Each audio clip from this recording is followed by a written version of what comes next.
Muito a oportunidade de estar falando sobre o tema que tem sido meu tema esse ano todo, que é a mudança de grandeza na dosimetria brasileira, né?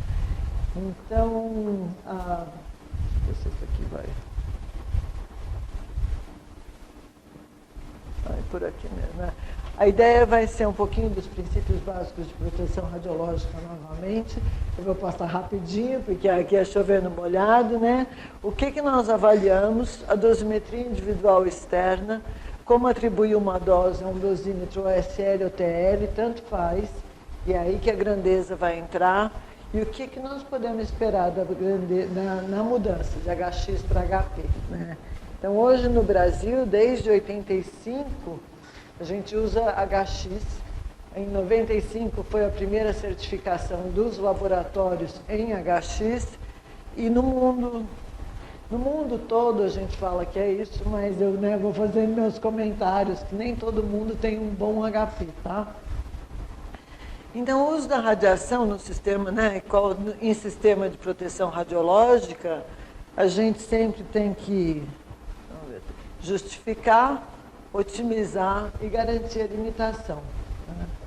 Então, a justificação é de responsabilidade de quem está solicitando, em geral um médico, uma indústria, pesquisa, ensino, energia, pode ser militar, segurança, qualquer outro, mas qualquer pessoa que for usar radiação ionizante deve justificar o seu uso. A otimização da proteção radiológica para todos, né, ela visa otimizar a exposição e a gente tem que conseguir avaliar alguma grandeza. Se eu quero otimizar, eu tenho que otimizar alguma coisa, né? Não tem como eu otimizar assim, vamos só falar em evitar um acidente. Mas aqui, para eu poder otimizar direito, eu tenho que ter alguma grandeza. E limitação de dose é o terceiro pilar, né, do sistema de proteção radiológica. Para limitar, eu também tenho que conseguir avaliar alguma coisa. E é por isso que a grandeza é importante, né? Então, para quem que a gente faz proteção radiológica? A gente faz proteção radiológica para o público, que é desavisado e não tem nenhum benefício. E a maneira de fazer isso aqui é garantir um local de público livre das radiações ionizantes. Então, aqui, novamente, eu tenho que conseguir medir alguma coisa para conseguir proteger esse público. O trabalhador, ele é instruído ao trabalho dele, afinal de contas, né? E ele normalmente é treinado e ele é responsável tanto pela proteção radiológica do público como pelo do paciente, corresponsável, né? Se o trabalhador não se preocupar com esse aspecto, então a gente pode falar que ele faz exame de raio-x ou vai fazer uso na indústria e aqui não fecha a porta, aqui ele vê uma trinca na parede e não avisa ninguém. E nesse sentido, o trabalhador, além do supervisor de proteção radiológica, é responsável pela proteção de todos. E o paciente é o que tem a maior necessidade, é o que tem benefício, né? E o que a gente faz para garantir a proteção radiológica dele, certo? É garantir um exame de qualidade, com técnica apropriada e otimização de dose. Aqui a gente também tem que falar o que a gente vai medir, né? É outro desafio. Tá? Então, o que nós vamos conseguir avaliar para poder controlar? O que nós avaliamos é o que a gente chama de uma grandeza. Né? E a grandeza física é uma quantidade que pode ser medida, representada por um número associada a uma unidade de medida. Então, por isso que a gente fala, nós não estamos mudando a grandeza, mas a unidade vai continuar sendo milisievert, certo? A medida de uma grandeza pode ser efetuada por uma comparação direta com um padrão ou um aparelho de medida. Isso aqui é a medição direta, o exemplo mais tradicional é uma fita métrica, certo? Então, isso daí é uma comparação direta, você fala aqui, eu estou medindo uma grandeza que é comprimento, e esse comprimento é uma medida direta, porque a minha fita já está calibrada. Ou ela pode ser calculada através de uma expressão conhecida à custa de medições de outras grandezas. E a gente chama isso de uma medição indireta. Nem preciso contar para vocês que radiação é sempre uma medição indireta, certo? Mas aqui tem um exemplo, né, da escolha da grandeza apropriada. Se eu quero avaliar se uma pessoa está crescendo, nós vamos medir a altura, né? Definida como a distância do pé aqui até o topo da cabeça. Essa é a grandeza, a altura, e ela é em metros. Se, por outro lado, eu quiser avaliar a probabilidade de doenças cardíacas, isso aqui já é uma probabilidade, mas o que eu deveria medir é a grandeza perímetro abdominal. Quanto maior o perímetro abdominal, mais fraca a pessoa vai estar, maior a possibilidade dela vir a ter algum problema de coração, tá? A unidade aqui também é metro. A unidade aqui é metro, aqui eu avalio um aspecto, aqui eu avalio o outro. A grandeza que nós vamos escolher depende da análise que eu quero fazer. Então, existem inúmeras grandezas que eu posso definir do ponto de vista físico, mas eu escolho uma grandeza dependendo do que eu quero medir. Neste caso, a gente usa o mesmo instrumento, que é a fita métrica, né, calibrado em centímetros ou em metro, e eu meço duas grandezas diferentes. Outro exemplo de grandeza, certo, que a coisa pode ficar mais ou menos complicada, é se eu quiser medir perímetro e área, né? Os dois vão ser, um vai ser comprimento, o outro vai ser comprimento ao quadrado novamente. E vamos supor que eu tenha barbante, régua e um transferidor, né? E a régua é do meu aparelho de medida aqui, que eu tenho ela calibrada também, certo? Isso aqui vai me dar unidades. O transferidor também é um aparelho de medida e ele está calibrado em graus de acordo com lá o fabricante, que já me mandou tudo certinho. Se eu tiver um quadrado, a coisa é super simples, eu vou falar, ó, o perímetro, eu venho com a minha régua, meço um lado, 4L, certo?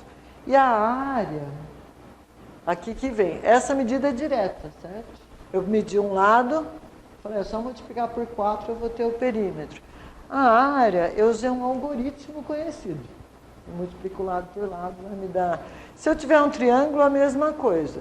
Se eu tiver um círculo, a mesma coisa. A gente conhece bem o algoritmo e por isso eu consigo definir área. Aqui eu ainda tenho mais um problema, que é como é que eu defino o raio, né? Então você define o raio, daí a partir do raio eu tenho um algoritmo para calcular a área. Mas a coisa podia ser um pouquinho mais complicada. Se eu tivesse uma coisa qualquer, eu crio um novo algoritmo, certo?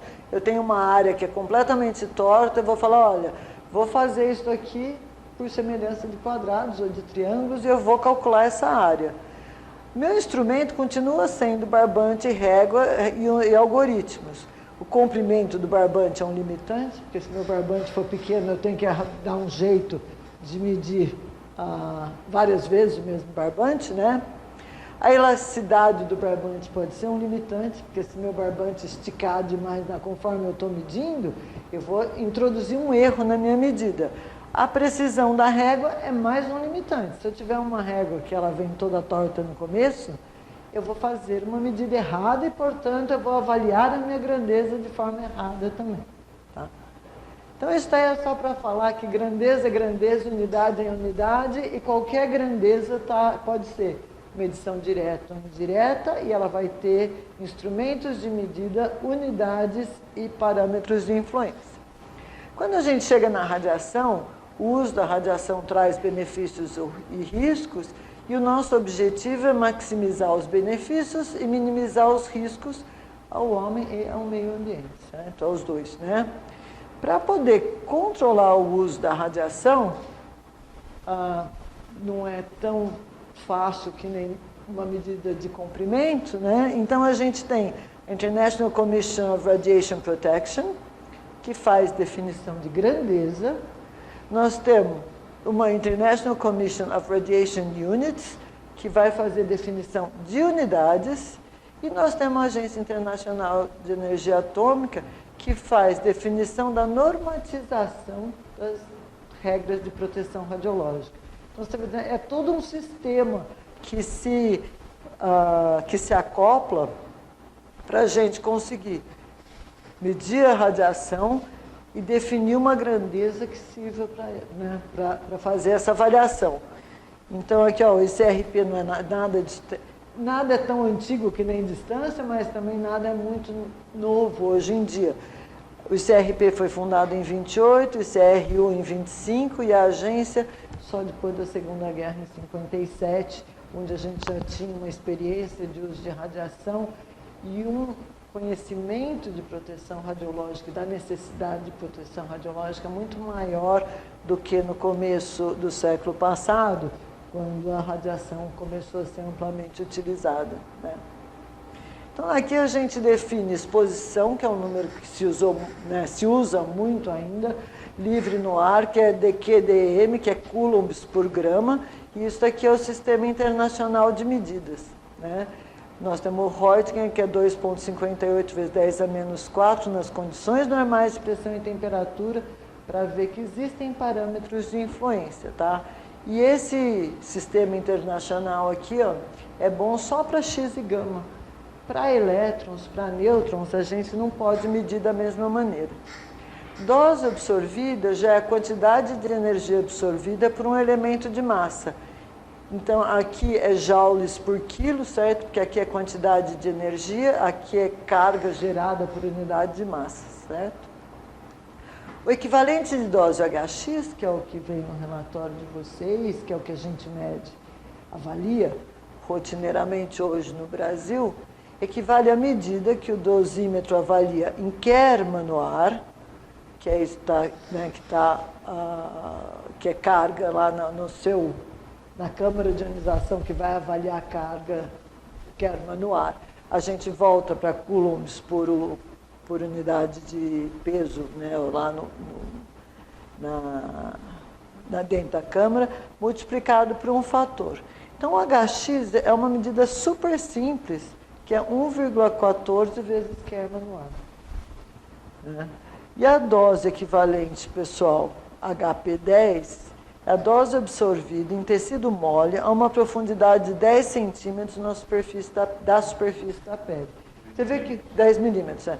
O conceito vai complicando, né? Então, uma coisa, antigamente eu só media a carga, agora eu estou definindo uma grandeza de medida a 10 milímetros na profundidade da pele. É uma grandeza de medida que eu não posso medir. Como é que eu vou medir 10 milímetros dentro da pele? Então, a ICRP e a ICRU fizeram um monte de coisa para definir o que é 10 milímetros de profundidade dentro da pele.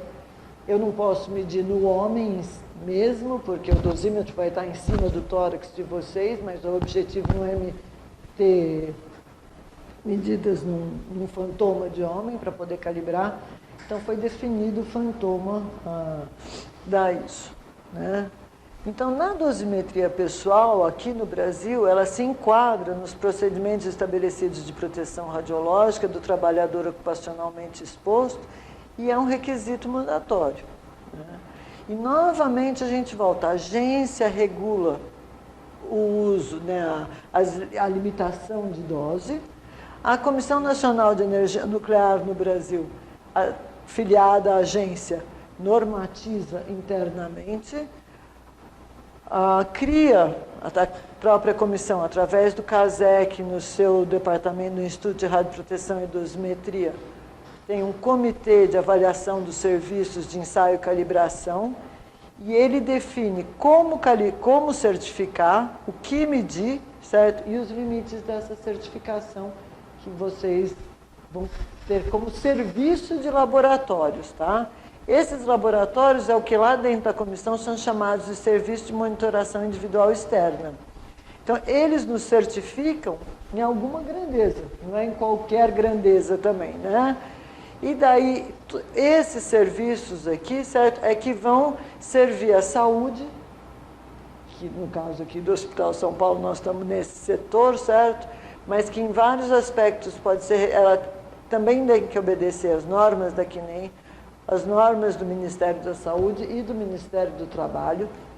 Todos esses três aqui, hoje em dia, já combinam que a grandeza a ser avaliada é HP10, tá? Na indústria, quem regulamenta é a CNEM e o Ministério do Trabalho. Ensino e pesquisa, aqui também tem que obedecer a 3.01, tem que obedecer o Ministério da Saúde tem que obedecer ao Ministério do Trabalho. Até maio, a nossa certificação era em HX. A legislação aqui do Ministério da Saúde, através da Anvisa, na portaria 453, já falava em HP, e fala em HP e um limite de 0,1 milisievert mês. A nossa certificação aqui falava em HX e um limite de detecção de 0,2 milisievert. E é por isso, como nós somos um serviço certificado, eu não posso dar um relatório que tenha uma dose menor do que 0,2 milisievert, apesar do dosímetro estar medindo. E a gente ter precisão para medir mais abaixo do que isso, tá? Mas a nossa certificação é um limitante, né? Eu não posso dar um relatório que não seja certificado. Então, não existia uma harmonia de verdade entre normatização, certificação e a própria grandeza que nós devíamos avaliar. E hoje em dia a gente já está normatizado. Aqui nem já mudou para HP, nós ainda temos o problema do 0,2 com 0,1, porque a nossa certificação ainda é 0,2 milisievert, apesar de que a regulamentação de maio já saiu com o limitante de 0,1. Então, para o ano que vem, eu acho que a gente vai ter várias mudanças, né, tanto da grandeza como do limite inferior de detecção. Então, a dosimetria pessoal teve a sua primeira certificação em 95. Os serviços certificados no Brasil estavam em HX, nós tínhamos 5 serviços públicos e 5 privados. A grandeza dosimétrica HX, ela foi definida internacionalmente na Alemanha como sendo uma transição para o HP, porque não tinha ainda o fantoma para a gente calibrar em cima. O tipo de radiação é X e gama. Aqui no Brasil a gente vai de N30 até cobalto e o nosso objetivo é monitor de corpo inteiro. Essa mesma certificação em muitos outros países existe para pulseira, para anel e para cristalino. No Brasil nós só temos uma certificação, a SAPRA oferece os outros dosímetros, mas sempre informando que não é um dosímetro certificado, simplesmente porque não existe a certificação. Tá? O resumo dos requisitos está aqui, foi de 0,2 a 2 sieverts, a incidência normal e angular, nós temos que avaliar condições ambientais, e por isso que eu falei das variáveis de influência, tudo isso é normatizado em como você certifica temperatura, umidade, luminosidade, estabilidade do sinal por no mínimo 90 dias. Esse 90 dias aqui, ele vem historicamente de filme. Quem trabalhava com filme aqui antigamente sabe que o filme ficava lá na câmara escura. Não, um monte de gente aqui é mais nova do que isso, mas ficava lá na câmara escura e depois o filme perde validade. E é daí que vem esses 90 dias, porque se você pegar um dosímetro TL, um dosímetro SL, você poderia pôr isso aqui 180 ou 360 fácil, sem ter problema nenhum. Mas a nossa certificação ainda inclui isso. Então, na transição para HP, o que precisa para os laboratórios conseguirem fazer essa transição? É mandatório que tenhamos implantados as grandezas dosimétricas nos laboratórios de calibração, para que o serviço de monitoração individual externa consigam elaborar um algoritmo apropriado, que transforme o que a gente consegue medir, e no nosso caso é carga, né, num H de referência em HP. Então, se a gente não tiver laboratório de calibração, a gente também não consegue ter um laboratório de monitoração individual externa. Eu digo sempre que a calibração é o coração da monitoração. Tanto faz se for uma monitoração ativa ou passiva. Quem não manda calibrar seus instrumentos não sabe o que está medindo. Quem não manda calibrar os seus monitores, mesmo os passivos, e não sabe o que está medindo. Você pode medir qualquer coisa, né? Então, é muito importante, é essencial. E isso é o que o Brasil conseguiu no ano passado. Né? Só no ano passado nós conseguimos. Então, aqui é a certificação dos serviços de dosimetria pessoal. Na página da CNEM tem todos os laboratórios de dosimetria individual externa que são certificados. São 8 laboratórios com TL, um com a SL, que é a SAPRA. Então, aqui são 11, apesar de só existirem 10 laboratórios, porque a SAPRA tem 2 certificações, uma de TL e uma de OSL. E aqui esses 2 eram filme. Quem que era filme? Era filme até agora, o CDTN e o DEM, Departamento de Energia Nuclear da Universidade Federal de Pernambuco. O CDTN está mudando para TL, o DEM está mudando para OSL. Não o mesmo OSL da SAPRA, é um OSL com óxido de berílio, mas então você vê filme em dosimetria pessoal a partir de janeiro de 2019, acabou, certo? Ivone, mas eu achava que filme já tinha acabado há muito tempo.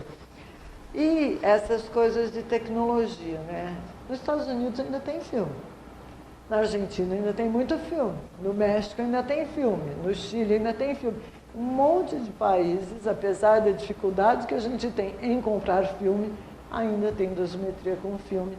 E, né, historicamente, a dosimetria começou com filme, teve um avanço enorme na década de 60, 70, quando se mudou para TL, e teve mais um avanço significativo em 2000, quando ficou disponível a dosimetria OSL comercialmente, tá?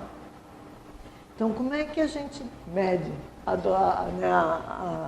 dose lá na SAPRA ou em qualquer laboratório? Lá na SAPRA nós temos tanto TL como OSL, mas em não todos os laboratórios do Brasil vão medir mais ou menos dessa mesma maneira. Na primeira etapa, eu tenho material mais radiação criando um estado metastável. Isso é que você usa o dosímetro, como é um dosímetro passivo, você vai usar por 30 dias, né? Numa etapa 2, esse estado metastável mais uma excitação controlada, isso que é importante, vai me dar uma luminescência. E é só aqui na etapa 3 que eu tenho a luminescência, mais um algoritmo que vai me dar a dose. Certo? Então, esses 2 pedaços aqui, tanto faz a grandeza que eu quero avaliar. Vocês sempre usaram um monitor em cima do tórax. É diferente usar um monitor em cima do tórax, usar um monitor por baixo do avental, por cima do avental? É. Né? A grandeza é definida como sendo monitor na altura do tórax, por cima do avental no Brasil. Quando você põe o monitor por baixo do avental, o que você está fazendo é modificar o feixe de incidência. E quando eu calibro, eu não tenho aqueles 2, né, o equivalente de meio milímetro de chumbo na frente do meu monitor. Então, a gente avalia errado quando o monitor é utilizado de forma inapropriada, tá? Todo monitor tem um porta-dosímetro, que acomoda os elementos dosimétricos e os filtros. No caso do OSL, a gente tem filtro, no caso de TL, não. Para cada componente desse processo, nós temos características específicas que devem ser consideradas. E é somente aqui nessa etapa 3 que a gente tem a definição da grandeza e da unidade. Tá? São 2 coisas diferentes, a grandeza e a unidade. Para avaliação da dose, para quê? A gente quer avaliar a dose para fazer proteção radiológica do indivíduo ocupacionalmente exposto. Neste caso, do uso do dosímetro individual, tudo dosímetro individual, tá? Do ponto de vista de imagem, o que a gente tem a etapa 1 é isso, a radiação chegou, está aqui meu material dosimétrico, essa radiação liberou elétrons aqui dentro, uma parte dos elétrons ficou armadilhada, e se eu arranquei um elétron, sobra um buraco de carga positiva, que é o que depois a gente vai usar na recombinação. E assim, no ar, tá? Isso aqui é um material livre no ar, né? Como é que a gente avalia? Eu tenho uma fonte de excitação controlada, que pode ser luz ou calor, tanto faz, como os dois são luminescentes, eu posso ter fotoluminescência ou termoluminescência, por isso, quer dizer, o esquema de medida é o mesmo. Eu posso ter calor ou luz, gerando uma luminescência que passa por uma fotomultiplicadora, gera uma corrente. O que eu meço aqui é nanocoulombs. E carga, nós físicos sabemos medir super bem, certo? dose a gente não sabe medir tão bem. E está aqui o material dosimétrico, tá? Então, a pergunta é como relacionar o que a gente mede, no caso do ASL, são 4 números, M1, M2, M3 e M4, com a dose. E eu posso fazer isso em HX, em HP, em exposição e Gray. E a pergunta também é como ser preciso e correto no domínio necessário para a dosimetria pessoal. Outra coisa assim, tem gente que fala assim, esse daqui é o melhor dosímetro do mundo, certo? O melhor dosímetro do mundo tem que sempre estar acompanhado do para quê. Não existe um dosímetro que meça lá de nanosievert ou nanogray, certo? Até centenas de grays. Não existe um dosímetro sozinho que consiga ser estável e muito sensível ao mesmo tempo. Não existe um dosímetro que sirva para qualquer temperatura. Não existe um dosímetro que sirva para qualquer pressão ou para qualquer valor de dose. Então, é comum a gente falar assim, esse daqui é o melhor dosímetro que existe. É o melhor dosímetro que existe para aquilo que eu quero, certo? Melhor meio de transporte é andar de avião, mas se eu quero só ir daqui até ali na esquina, o melhor transporte que existe é a pé. Aqui em São Paulo a gente acabou de ter experiência, pode demorar 10 minutos para dar a volta no quarteirão. Né? Então, e nós temos que levar em consideração todas as variáveis de influência, que é o tipo de radiação, energia, ângulo de incidência, arranjo da resposta, condições ambientais e estabilidade. Né? Então, como nós não temos uma dosimetria absoluta, eu falo nós, lá na SAPRA eu falo nós, todo mundo que usa a câmara de ionização, a única dosimetria absoluta que existe é calorimétrica, e eu garanto que ninguém viu aqui um dosímetro calorimétrico, porque você tem que colocar num banho térmico, saber quanto que aqueceu, e daí sim você vai ter DQDM, certo? Que é um número que ninguém avalia.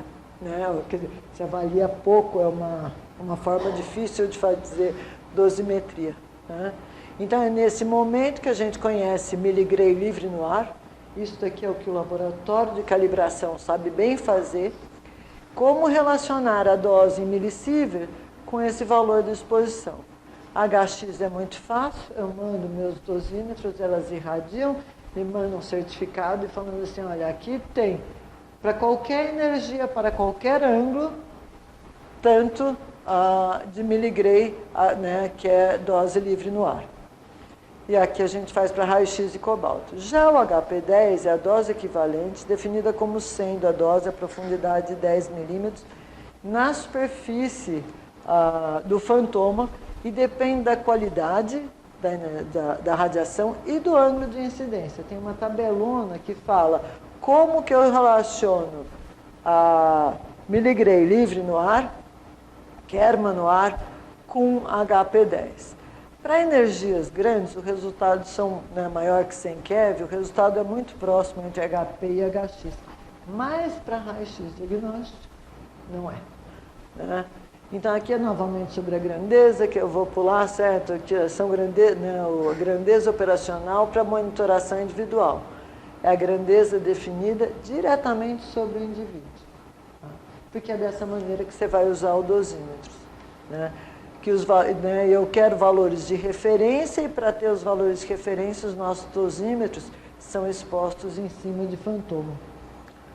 Né? Esse aqui eu também vou pular, que não tem porquê. Então, os laboratórios de calibração que nós temos hoje são 6 laboratórios. Foi feito um trabalho, minha gente, enorme no Brasil. Foi custeado pelo CNPq, num dos seus institutos de pesquisa que a gente teve, que agora não tem mais dinheiro para fazer, que criou uma rede chamada MetroRad, né, que conseguiu certificar 6 laboratórios de calibração. Então, eles têm feixes na qualidade de N30 até cobalto, com equipamento, fantoma, direcionalidade apropriado para HP10. Né? Então, na verdade, o que se mede é livre no ar, você estima HP e conta para o laboratório que de serviço de monitoração individual externa, que o dosímetro dele foi irradiado com tal dose em HP. Para que isso funcionasse no Brasil, foi feito todo um processo de intercomparação entre os próprios laboratórios de calibração para que eu mandasse aqui no IPEM, que me desse um valor, lá no IRD o mesmo valor, lá no DEM o mesmo valor, no CDTN, no LCR e lá em Ribeirão, antiga MRA, que chama, eu sempre chamo de MRA, vocês me desculpem, tivesse o mesmo valor, tá? Então são esses os 6 laboratórios que existem certificados no Brasil.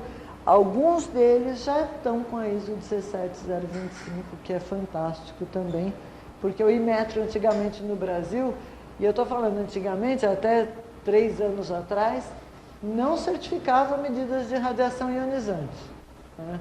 Então a maturação do nosso sistema de proteção radiológica, baseado em minimização, otimização e limitação, só é possível agora mesmo no Brasil, certo? A gente não tinha antes todas essas condições, né?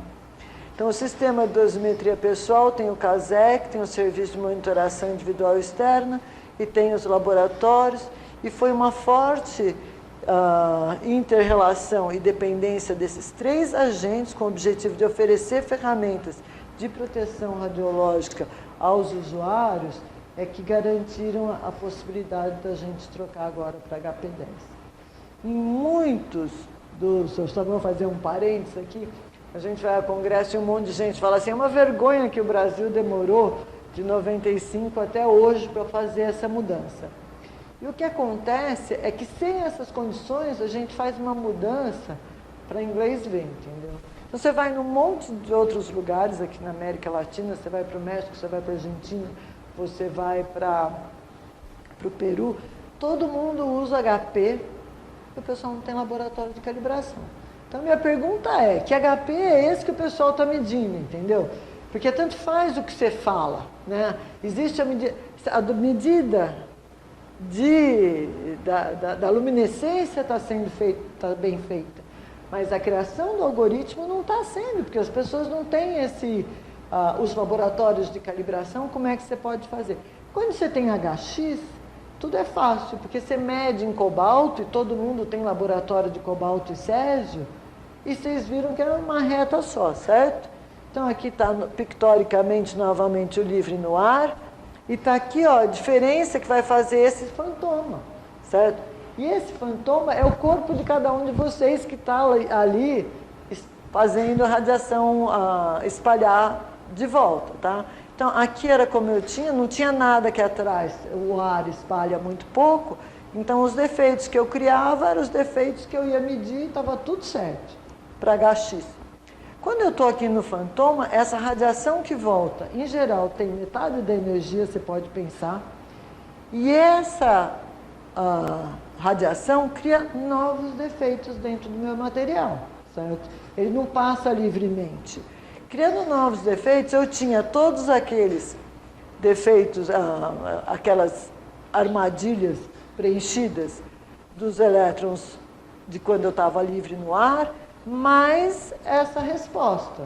Então, a luminescência que eu tenho, na verdade, do dosímetro usado sobre o tórax é maior do que aquela que eu calibro no meu, lá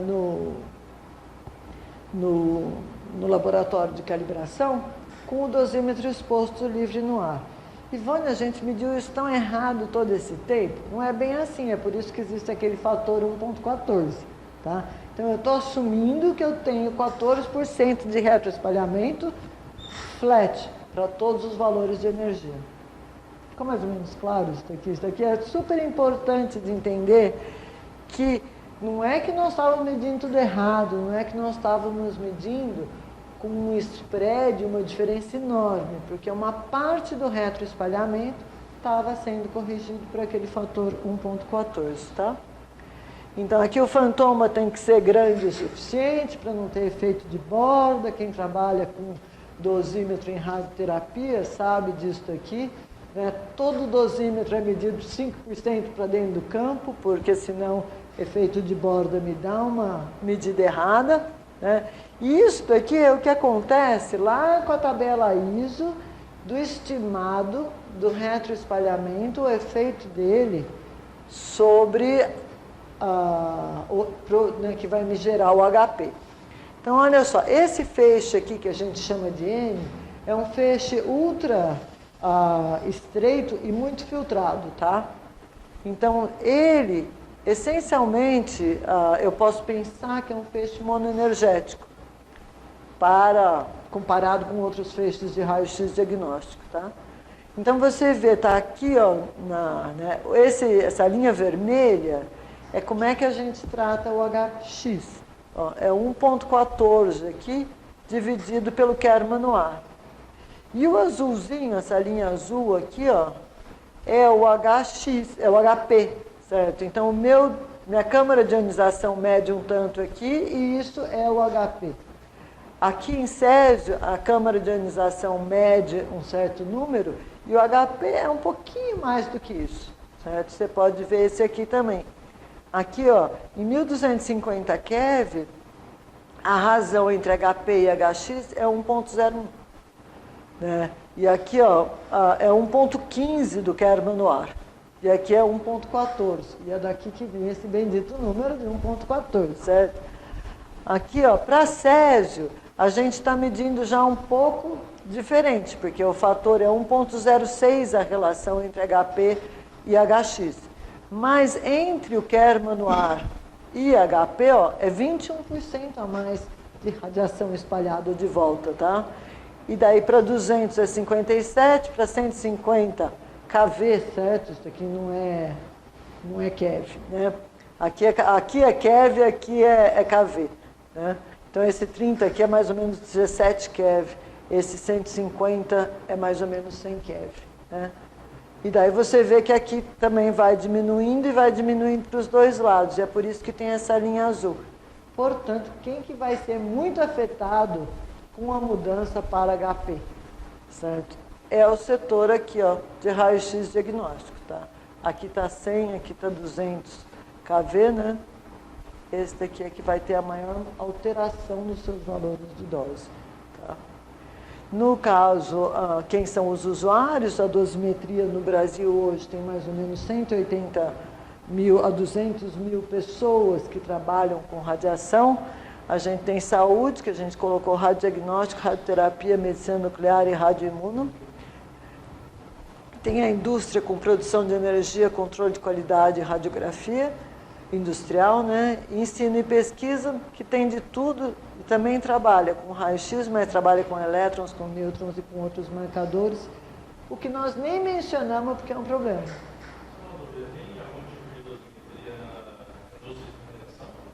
Tem. Dosimetria individual externa também é usada com eles e toda a indústria de mineração tem seus contadores, né?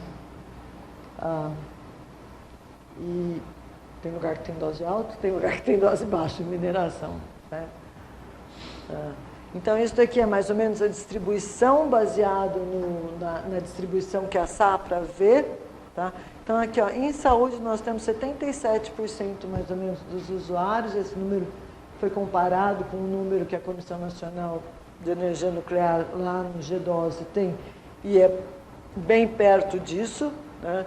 Você vê em radioterapia a gente só tem 3,1%, em medicina nuclear 6%, em radiodiagnóstico quase 70% de pessoal ocupacionalmente exposto, e é aí que nós vamos ter as diferenças, tá? O que nós vamos ter? A gente vai ter uma dosimetria pessoal fisicamente muito mais adequada ao indivíduo, porque é o seu dosímetro está realmente medindo a dose que você vai estimar a 10 milímetros de profundidade do corpo de cada um. Para medir dose de extremidade, aonde os feixes importantes são feixes de baixa energia, nós devemos ter agora o HP07 e o HP03. Né?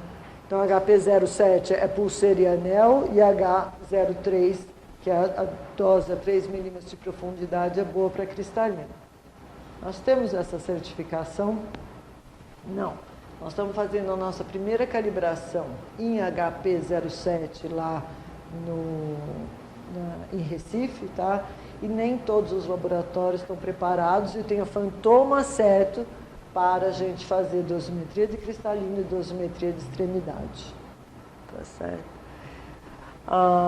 Essa grandeza é alinhada internacionalmente com os princípios de proteção radiológica e quem estiver fazendo algum trabalho científico, quiser pegar os dados dos relatórios, agora não vai ter o referi falando para você. Por que vocês usaram HX, entendeu? E a gente teve esses casos, né? A gente trabalhou com intervencionismo, na hora que foi publicar, o referi falava, não é a grandeza apropriada. Ela é rastreável internacionalmente em diversos laboratórios e para os IOS que trabalham em diferentes países, agora eles vão ter uma mesma dosimetria. Então, acho que é um grande salto que o Brasil está dando, certo? Na maioria dos casos, o que nós vamos ver é uma redução de dose, porque agora a gente está levando em conta toda a radiação espalhada. Então, a gente vai ver aí uma redução de aproximadamente entre 20% e 30% nos valores de doses que a gente estava medindo até hoje, historicamente. Quando que isso vai acontecer? Em 1º de janeiro de 2019. Todos os monitores que começarem a ser usados em janeiro vão ser reportados em HP. Por que vocês escolheram janeiro, né? Por que a comissão escolheu isso? Porque os nossos limites são sempre anualizados. E os 20 millisieverts ano, não tem como a gente medir 20 millisieverts, metade em HX e metade em HP. Então, os 20 millisieverts o ano que vem vão ser em HP, os 20 millisieverts esse ano, e todo o seu histórico, certo, vai ser em HX. É isso mais ou menos que eu tinha para contar. Quem tiver dúvida depois sobre os relatórios e como é que vai ficar, vai ser um prazer conversar a respeito.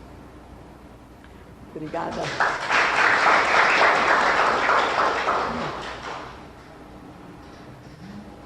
Tem alguma pergunta? Vocês medem abaixo de 0,2, mas no relatório só pode ir o 0,2. Tem muita medida 0,2? Tem. Então, essa é outra questão importante. Foi ótimo você ter levantado isso. Medidas ambientais, nessas grandezas, é o H estrela, tá? Então, tudo deveria estar calibrado também em H estrela. Cada equipamento que vocês têm para levar, fazer medida aqui, também vai ter que estar calibrado em H estrela. Então, todo mundo vai ter que recalibrar seus instrumentos. Vai ter instrumento que não passa a calibração. Tá? Equipamento muito velho, não foi desenhado para a resposta angular e pode ser que não passe, né? Então, o que a gente reporta hoje em dia? O próprio HX nos dosímetros ambientais, certo? Então, também vão ser alterados, a gente deveria recalibrar. Só que daí a SAPRA não sabe como é que vocês usam os monitores extra. Se eles estão sendo usados como ambiente ou se eles estão sendo usados, às vezes, por um usuário que chegou e tal. Então, a gente vai ter que fazer essa diferença. Monitor ambiental é monitor ambiental, medido em H estrela, que é calibrado livre no ar. Monitor extra, que é usado para a pessoa, tem que ser reportado em HP 10, que é tórax, corpo inteiro, certo?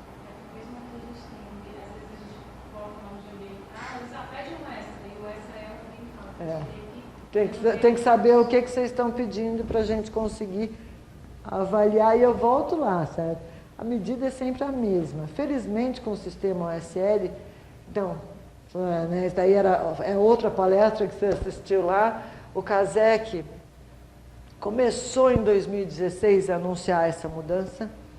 Em 2017, ele chamou para uma reunião falando que tudo ia acontecer, essa mudança.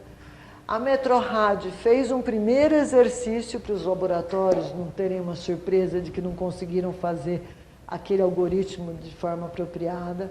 Fez uma intercomparação às cegas, a gente manda 40 monitores, eles irradiam com dose, angularidade, o que for, né, dentro daqueles limites. Os laboratórios avaliam esses dosímetros e avaliar o dosímetro é aquecer ou iluminar, calcular a carga, passar por um algoritmo, certo? Na primeira e na segunda intercomparação, a Safra, felizmente, teve 100% de acerto no ASL.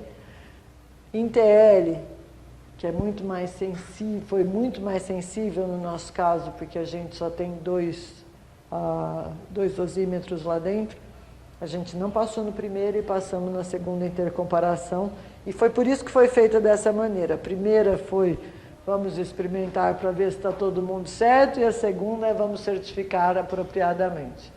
Então foi todo um esforço também do CASEC para garantir, do CASEC e dos laboratórios de calibração, porque a certificação é feita às custas do CASEC. As irradiações para criar o algoritmo, cada laboratório paga sua calibração. Mas a certificação é um processo que quem arcou com todas as despesas foi o próprio órgão certificador. Então está tudo agora certificado em HP10, vocês vão ter que fazer a certificação em H estrela para os seus instrumentos ativos. Tem alguém de medicina nuclear aqui? Bem-vinda!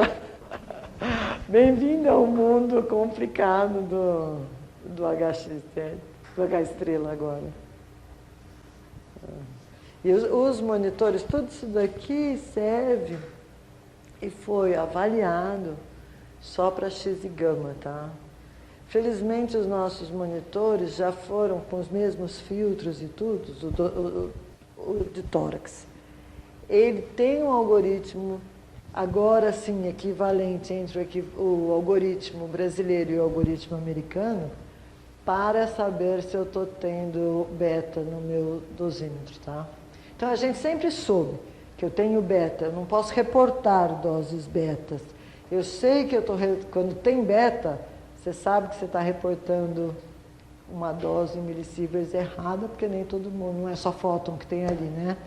Mas agora, a gente não tem certificação beta ainda, mas o monitor é o mesmo, como está tudo calibrado em HP, eu posso te dar a dose HP X, né, gama, e a dose HP beta, e beta a gente tem beta high e beta low.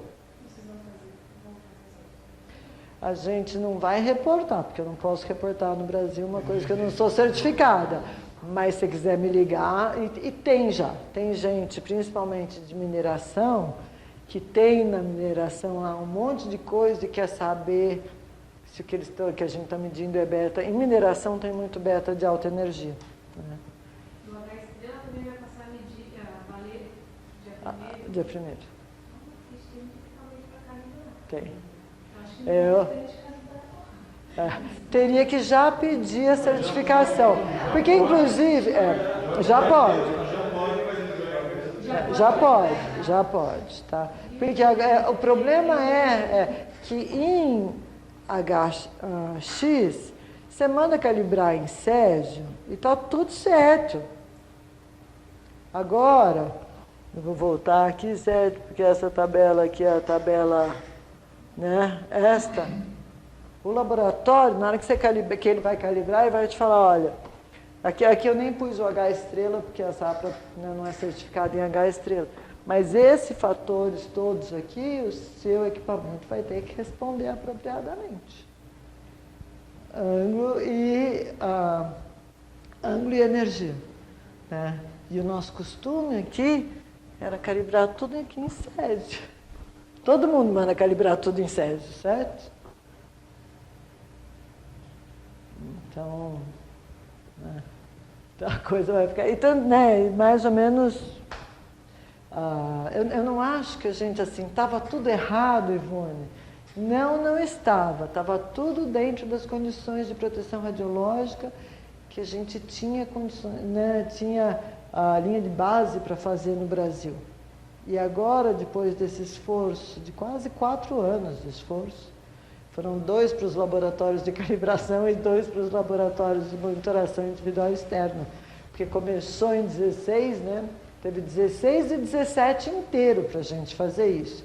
teve 14, 15 inteiro para os laboratórios de calibração se adequarem. E daí, isso daí vai refletir também agora, né, para os físicos, em todo mundo que está prestando serviço. Né? Então, todo mundo que está prestando serviço de levantamento radiométrico, controle de qualidade, vai ter que saber no que está medindo. Né? Principalmente levantamento radiométrico vai ter que tudo ser feito em H estrela. Não. A gente já coloca o fantoma lá, a gente já coloca o detector em cima do fantoma, né? Quando vocês vão medir dose de entrada de pele do paciente, já coloca o fantoma, já coloca aqui. Então já está medindo no setup apropriado. Não necessariamente a câmera está calibrada na grandeza apropriada. E por isso que eu acho que é importante, e né, espero que seja todo mundo replicador dessa ideia do que é a grandeza e o que é a unidade. Né? Então, todo mundo medindo milisievert, estamos. Tá. Vocês observaram que a dose no X vai cair. A dose no X vai cair. Medição nuclear? Medição nuclear, a gente já fez isso. Né? A gente pegou todas as doses de medicina nuclear de maio desse ano, que é a safra média. Em OSL, eu não posso fazer isso com TL, porque meu algoritmo é completamente diferente, mas em OSL a gente passou o novo algoritmo e em medicina nuclear, para todo mundo que usa tecnécio, que é a grande maioria, ela cai, tá? Agora, ela tem picos, sabe? Assim, da onde que vem as diferenças? Vem principalmente pelo respeito à angularidade. Né? E medicina nuclear e intervencionismo são lugares onde as pessoas não estão sendo expostas só diretamente. As pessoas viram, as pessoas, né, sabe, inclinam. Na hora que você inclina para aplicar alguma coisa, o seu monitor já não está mais normal ao fecho. E aqui eu só pus a tabela do normal. Essa tabela é uma tabelona, assim, com mais ou menos 20, mais ou menos 30, mais ou menos 40, e a dose vai mudando para os diferentes ângulos. É por isso. É por isso que ali na razão, depois do 40, 60 acima de 1, eles só precisa normal. Só na normal. Essa caída toda aqui, né? Vai estar nesse patamar aí que está tudo a mesma coisa.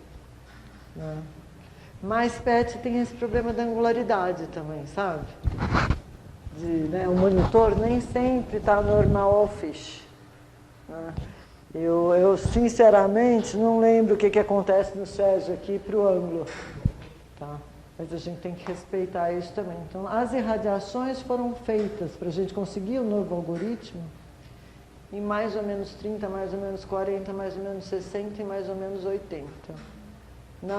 Então, teve radiação na normal e também tem radiação em X. Em X a gente só foi até mais 30, porque acredito eu que ninguém deita com o monitor, né? Então, o X é quando você faz isso, sabe? E o Z é quando você faz isso no campo. Né? Então, é mais fácil as pessoas... Né? O ângulo é muito maior no Z do que no X. Né? E é assim que foi feito, deu um trabalho enorme, infelizmente está tudo pronto e está adequado para o ano que vem. Tá bom? Mais alguma?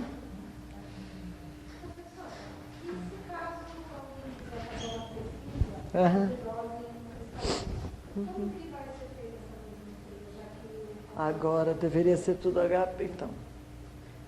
A gente acabou de mandar calibrar lá em Recife alguns dosímetros para HP03, tá?